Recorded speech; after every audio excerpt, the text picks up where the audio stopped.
Olá, graça e paz, meu irmão e minha irmã. Estamos iniciando a leitura da Bíblia em 365 dias, uma dose de amor com a Palavra de Deus. Hoje, no 222º dia, eu trago para leitura e comentários bíblicos os livros de 1 de Crônicas, capítulos 3 e capítulo 4, livro de Provérbios, capítulo 8 e o livro 2 de Timóteo, capítulo 1. Enquanto você prepara o material, bloco de anotação, caneta ou lápis, a Bíblia é tão importante quanto a sua leitura diariamente nos traz refrigério para a alma, sabedoria, sobretudo nos aproxima de Deus, fortalecendo assim a nossa fé e a esperança. Uma introdução rápida, enquanto você prepara aí a nossa grande armadura de Deus. Todos nós temos a necessidade de estarmos em comunhão com Deus diariamente. Comunhão esta, agora, a leitura da Bíblia em 365 dias. A Bíblia Sagrada está cheia de promessas. Precisamos acreditar na palavra de Deus. Alimente a sua fé quando tudo vier contra. A sua palavra tem muito mais força do que as coisas contrárias. Estamos vivendo um tempo em que devemos abrir os olhos. Satanás não está aqui para roubar o seu carro, sua casa, sua roupa, seu apartamento, celular. Ele veio para roubar esta semente agora. E as sementes que semeamos todos os dias aqui no projeto A Marca da Promessa, a sua fé e os propósitos que Deus tem para você. Precisamos usar todos os recursos que Deus tem nos dado, incentivar a nossa comunidade na leitura da Bíblia, estudar. A Bíblia Sagrada nos faz gerar a fé, nos faz ter o alimento, a cura, a restauração. A compreensão da palavra vem através da revelação pelo Espírito Santo. Aleluia! Senhor, revele a compreensão de sua palavra. Senhor, me dê compreensão de sua palavra hoje e sempre, em nome de Jesus. Amém e graças a Deus. Se desconecte de tudo e permita que a palavra do Senhor adentre em vossos corações. Vamos para a leitura no livro 1 de Crônicas, capítulos 3 e capítulo 4. Filhos de Davi. Estes foram os filhos de Davi que lhe nasceram em Hebrom. O primogênito, Amnon, de Ainoã, a Jezreelita. O segundo, Daniel, de Abigail, a Carmelita. O terceiro, Absalão, filho de Maaca, filha de Talmai, rei de Gesur. O quarto, Adonias, filho de Hagite. O quinto, Cefatias, de Abital. O sexto, Itreão, de Eglá, sua mulher. 6 filhos lhe nasceram em Hebrom, porque ali reinou 7 anos e 6 meses, e 33 anos ele reinou em Jerusalém. Estes lhe nasceram em Jerusalém: Simeia, Sobabe, Natã e Salomão. Estes 4 lhe nasceram de Batseba, filha de Amiel. Nasceram-lhe mais Ibar, Elisama, Elifelete, Nogá, Nefeg, Jafia, Elisama, Eliada e Elifelete. 9 ao todo. Todos estes foram filhos de Davi, além dos filhos das concubinas, e Tamar, irmã deles. Descendentes de Salomão. O filho de Salomão foi Roboão, de quem foi filho Abias, de quem foi filho Asa, de quem foi filho Josafá, de quem foi filho Jeorão, de quem foi filho Acasias, de quem foi filho Joás, de quem foi filho Amazias, de quem foi filho Azarias, de quem foi filho Jotão, de quem foi filho Acás, de quem foi filho Ezequias, de quem foi filho Manassés, de quem foi filho Amon, de quem foi filho Josias. Os filhos de Josias foram o primogênito Joanã, o segundo Jeoaquim, o terceiro Zedequias, o quarto Salum. Os filhos de Jeoaquim foram Jeconias e Zedequias. Os filhos de Jeconias, o cativo, foram Sealtiel, Malquirão, Pedaías, Senazar, Jecamias, Osama e Nedabias. Os filhos de Pedaías foram Zorobabel e Simei. Os filhos de Zorobabel foram Mesulão e Ananias, e Selomite, irmã deles, e Razuba, Oel, Berequias, Razadias e Jusabe Rezede, 5 ao todo. Os filhos de Ananias foram Pelatias e Jesaías.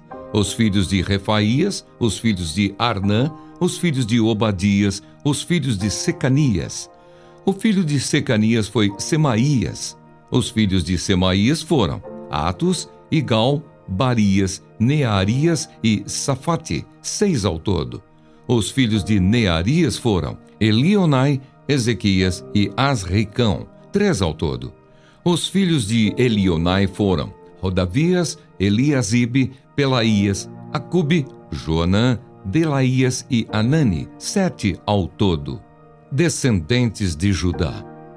Os filhos de Judá foram Pérez, Esrom, Carmi, Ur e Sobal. Reaías, filho de Sobal, gerou Jaate. Jaate gerou Almai e Laade. Estas são as famílias dos Zoratitas. Estes foram os filhos do pai de Etã, Jezreel, Isma e Idbás. E o nome da irmã deles era Hazelelpone, e mais Penuel, pai de Gedor, e Ezer, pai de Uza. Estes foram os filhos de Ur, o primogênito de Efrata e pai de Belém. Azur, pai de Tecoa, teve 2 mulheres, Elá e Naara. Naara deu à luz a Uzão, Éfer, Temene e Aastari. Estes foram os filhos de Naara. Os filhos de Elá foram Zerete, Izar e Etnã. Cós gerou Anube e Zobeba, e foi pai das famílias de Aarel, filho de Arum. Jabes foi mais ilustre do que seus irmãos.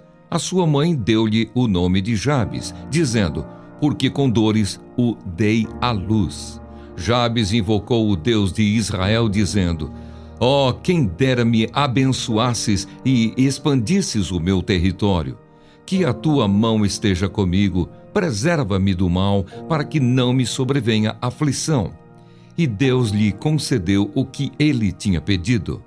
Quelube, irmão de Suá, gerou Meir. Este é o pai de Estom. Estom gerou Bet-Rafa, Pazéia e Teína, pai de Ir-Naás. Estes foram os homens de Recá. Os filhos de Kenaz foram Otiniel e Seraías. O filho de Otiniel foi Hatate.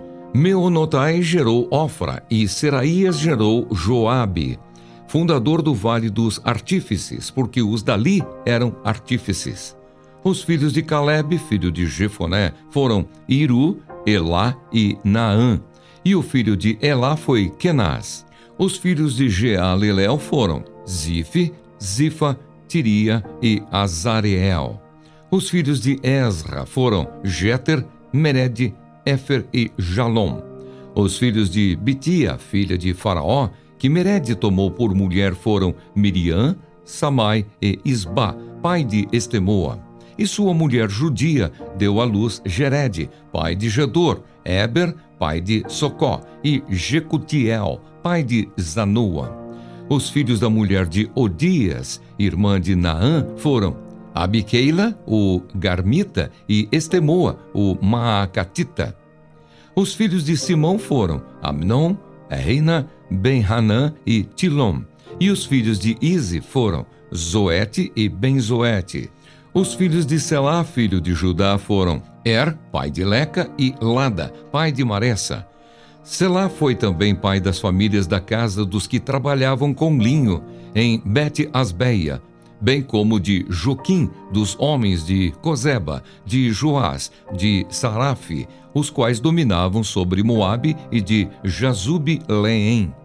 Estes registros são antigos. Estes eram oleiros e habitantes de Netaim e de Gedera. Moravam ali com o rei para o servirem.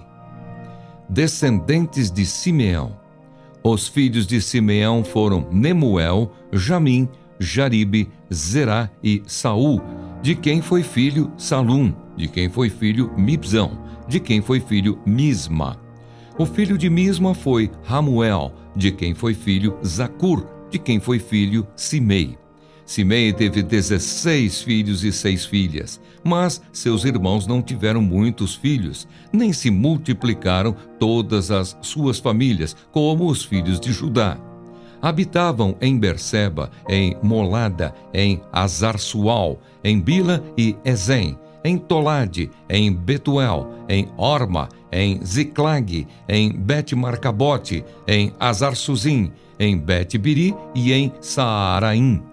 Estas foram as suas cidades, até o reinado de Davi. As suas aldeias foram Etã, Aim, Rimon, Toquém e Azã. 5 cidades com todas as suas aldeias, que estavam ao redor destas cidades, até Baal. Estas foram as suas habitações e tinham seu registro genealógico. Estes, registrados por seus nomes, foram chefes nas suas famílias: Mesobabe, Janleque, Josa, filho de Amazias; Joel, Jeú, filho de Josibias, filho de Seraías, filho de Aziel; Elionai, Jaacobá, Jesuaías, Asaías, Adiel, Gesimiel, Benaia; Ziza, filho de Zifi, filho de Alon, filho de Gedaías, filho de Zinri, filho de Semaías. E as famílias de seus pais se multiplicaram abundantemente. Chegaram até a entrada de Gedor, a leste do vale, à procura de pasto para os seus rebanhos. Acharam pasto farto e bom e a terra espaçosa, tranquila e pacífica, onde os descendentes de Cã haviam morado antes. Estes, que estão registrados por seus nomes, foram nos dias de Ezequias, rei de Judá, e derrubaram as tendas e atacaram os meunitas que se encontravam ali, e os destruíram totalmente até o dia de hoje, e ficaram morando no lugar deles, porque ali havia pasto para os seus rebanhos. Também deles, dos filhos de Simeão, 500 homens foram ao monte Seir, tendo por capitães Pelatias, Nearias, Refaías e Uziel, filhos de Ize. Mataram o restante dos que escaparam dos amalequitas e estão morando ali até o dia de hoje. Amém. Compreendendo o livro 1 de Crônicas, capítulo 3, exposição bíblica dos versículos 1 a 9. Por trás de cada nome das esposas e dos filhos de Davi havia histórias, muitas delas de cortar o coração. Entre as mulheres, as escrituras nos falam mais de Abigail, 1 de Samuel capítulo 25, e Batseba, 2 de Samuel capítulos 11 e 12, 1 de Reis capítulo 1. Entre os filhos do rei, a trágica história de Aminon e Tamar é encontrada em 2 de Samuel capítulo 13. Absalão assume um papel central em 2 de Samuel capítulos 13 a 18. Adonias tentou tomar o trono, 1 de Reis capítulo 1, mas Davi declarou Salomão como seu sucessor escolhido. 1 de Reis capítulo 1 ao capítulo 11, 2 de Crônicas capítulo 1 ao capítulo 9. Exposição bíblica dos versículos 10 a 16. A genealogia real de Salomão a Zedequias leva-nos do reino de Israel em seu melhor momento, passando pela divisão dos reinos até o exílio, registrada em 1ª e 2ª de Reis e 2ª de Crônicas. Para conhecer as histórias por trás de alguns desses nomes, leia sobre Roboão, 2ª de Crônicas, capítulos 10 a 12, Josafá, 2ª de Crônicas, capítulos 17 a 20, e Uzias, 2ª de Crônicas, capítulo 26. Ezequias, 2ª de Reis, capítulos 18 a 20, e Josias, 2ª de Reis, capítulo 22 a 23. Exposição bíblica dos versículos 17 a 24. Alguns destes nomes aparecem novamente na genealogia de Jesus, conforme Mateus 1, versículos 12 a 13. Estas foram as gerações da família real durante e após o exílio na Babilônia.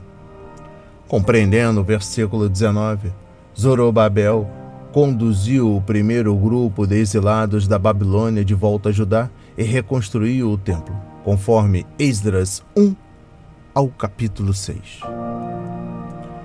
Compreendendo o livro 1 de Crônicas, capítulo 4, versículo 1, tendo registrado a linhagem da família real, o cronista dá-nos agora um desenvolvimento da história da família da nação, traçando as figuras principais na descendência de cada um dos filhos de Jacó. Essa linhagem vão do capítulo 4 ao capítulo 8. Exposição bíblica dos versículos 9 a 10.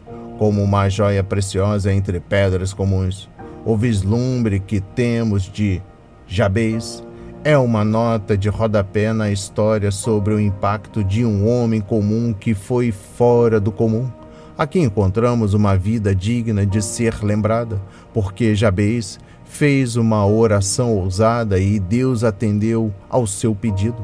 Apesar de um nome, Jabez, significar dor, que possa tê-lo deixado com um sentimento de ser indesejado, Jabez pediu a Deus para abençoá-lo, para aumentar suas terras e estar com ele, guardando-o dos males e livrando-o das dores. Jabez não queria fazer jus ao seu nome. O fato de ter se voltado para Deus e dependido do Senhor é a chave que destravou a vida de Jabez, assim como é a chave que destrava a nossa vida.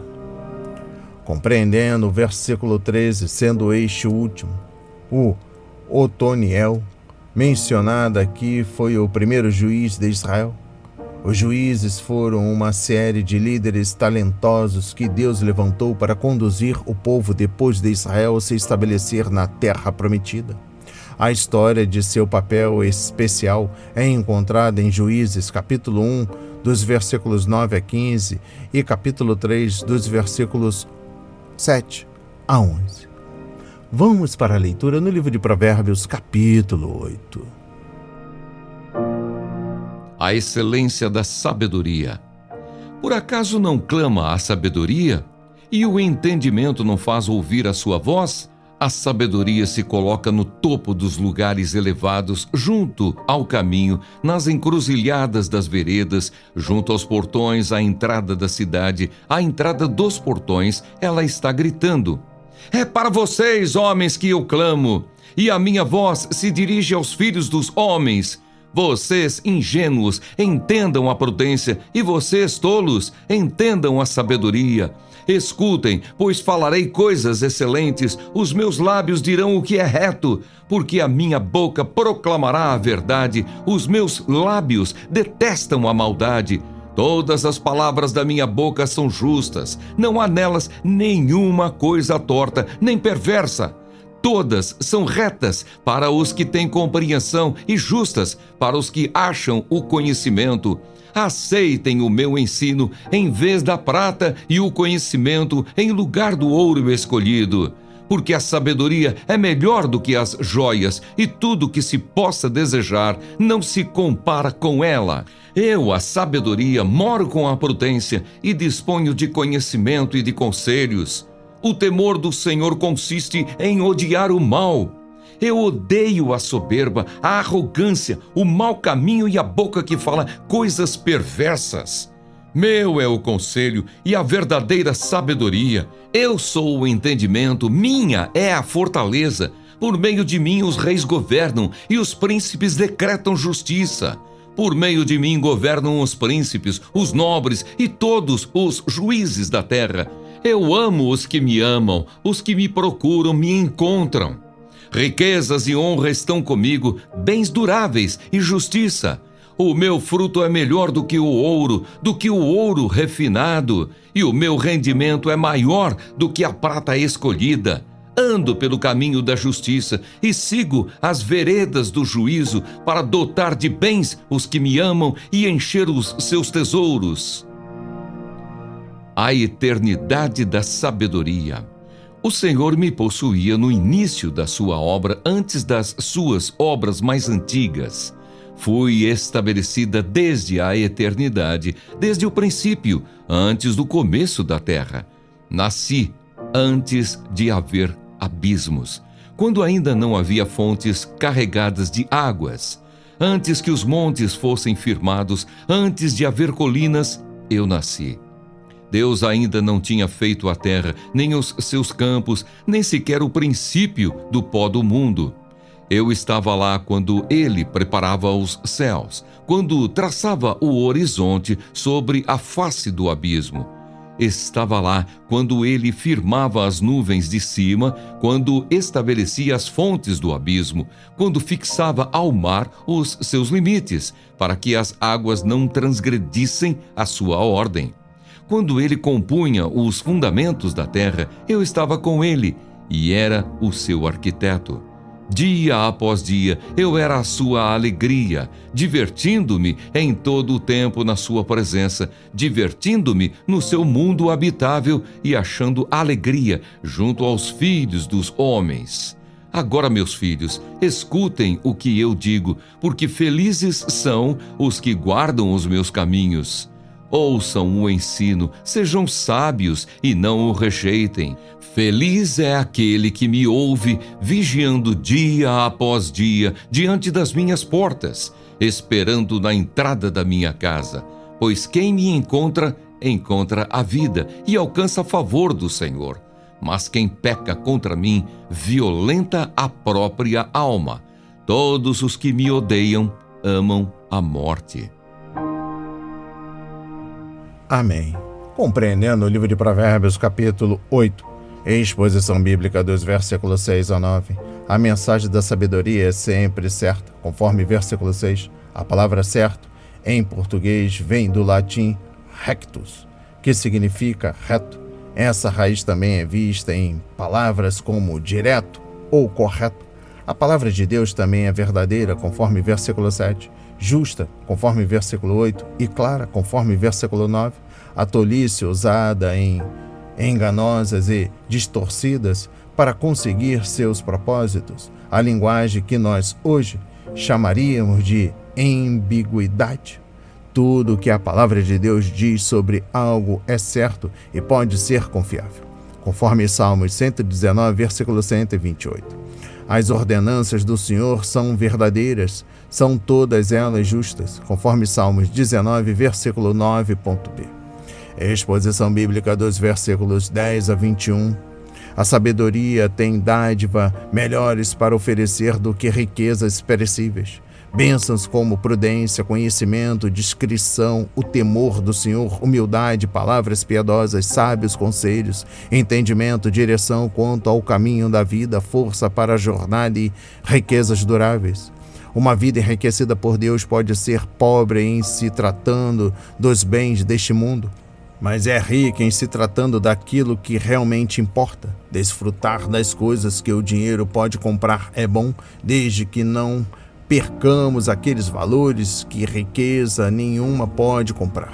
O que a sabedoria tem a oferecer não pode ser comparado em nenhum lugar, por mais ricos que sejamos. E eu encerro a compreensão do livro de Provérbios, capítulo 8, com a exposição bíblica dos versículos 22 a 31. Uma das lições desta estrofe é que o poder e o esplendor de Deus visto na criação ao nosso redor são evidências do que a sabedoria do Senhor pode fazer. O mesmo Deus que trabalhou na velha criação também deseja trabalhar em nossa vida na nova criação, conforme 2 Coríntios capítulo 5, versículo 17, Efésios 2, versículo 10, capítulo 4, versículo 24 e Colossenses 3, versículo 10. O Senhor Jesus Cristo que sustenta o universo, Colossenses 1, versículo 17, e o faz cumprir sua vontade, pode sustentar nossa vida e cumprir seus propósitos para a sua glória. Quando pertencemos a Jesus Cristo e andamos em sua sabedoria, toda a criação trabalha em nosso favor. Se nos rebelamos contra a sabedoria e a vontade de Deus, as coisas começam a trabalhar contra nós, como descobriu Jonas quando tentou fugir do Senhor. Vamos para a leitura no livro 2 de Timóteo, capítulo 1. Prefácio e saudação. Paulo, apóstolo de Cristo Jesus pela vontade de Deus, conforme a promessa da vida em Cristo Jesus, ao amado filho Timóteo. Que a graça, a misericórdia e a paz da parte de Deus Pai e de Cristo Jesus, nosso Senhor, estejam com você. Ação de graças. Dou graças a Deus, a quem desde os meus antepassados sirvo com a consciência limpa, porque sem cessar lembro de você nas minhas orações, noite e dia. Lembro das suas lágrimas e estou ansioso por ver você, para que eu transborde de alegria. Lembro da sua fé sem fingimento, a mesma que primeiramente habitou em sua avó, Loide, e em sua mãe, Eunice, e estou certo de que habita também em você. Conselhos. Por esta razão, venho lembrar-lhe que reavive o dom de Deus que está em você pela imposição das minhas mãos. Porque Deus não nos deu espírito de covardia, mas de poder, de amor e de moderação. Portanto, não se envergonhe do testemunho de nosso Senhor, nem do seu prisioneiro que sou eu. Pelo contrário, participe comigo dos sofrimentos a favor do Evangelho, segundo o poder de Deus, que nos salvou e nos chamou com santa vocação, não segundo as nossas obras, mas conforme a sua própria determinação e graça, que nos foi dada em Cristo Jesus antes dos tempos eternos e manifestada agora pelo aparecimento de nosso Salvador Cristo Jesus. Ele não só destruiu a morte, como trouxe à luz a vida e a imortalidade mediante o Evangelho. Para este Evangelho eu fui designado pregador, apóstolo e mestre, e por isso estou sofrendo estas coisas. Mas não me envergonho, porque sei em quem tenho crido e estou certo de que Ele é poderoso para guardar aquilo que me foi confiado até aquele dia. Mantenha o padrão das sãs palavras que de mim você ouviu com fé e com o amor que há em Cristo Jesus. Por meio do Espírito Santo que habita em nós, guarde o bom tesouro que lhe foi confiado. A situação do apóstolo preso. Você já deve estar ciente de que todos os da província da Ásia me abandonaram. Entre eles estão Fígelo e Hermógenes. Que o Senhor conceda misericórdia à casa de Onesíforo, porque muitas vezes me deu ânimo e nunca se envergonhou das minhas algemas. Pelo contrário, quando chegou a Roma, me procurou com persistência até me encontrar. O Senhor lhe conceda que naquele dia ache misericórdia da parte do Senhor. Você sabe melhor do que eu quantos serviços ele me prestou em Éfeso.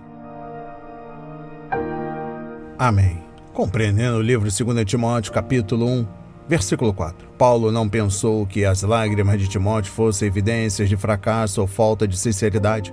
O apóstolo tinha certeza de que a fé do jovem evangelista era genuína e de que essa fé iria ajudá-lo, a despeito dos problemas que ele estava enfrentando. Paulo observou a vida e o serviço de Timóteo durante aqueles anos em que estiveram juntos e estava certo de que a sua fé era genuína. Na verdade, a herança de Timóteo era grande, pois ele havia sido criado em um lar temente a Deus, treinado por um grande apóstolo e tido oportunidades maravilhosas para servir ao Senhor. Compreendendo o versículo 5. Ao que parece, Lloyd, a avó de Timóteo, foi a primeira na família a ser ganha para Cristo. Depois Eunice, a mãe dele, converteu-se. O pai de Timóteo era grego, conforme Atos 16, versículo 1. Por isso, Eunice não era praticante da fé ortodoxa judaica.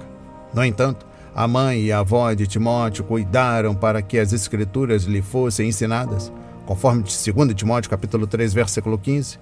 E isso o preparou muito bem para o ouvir o Evangelho.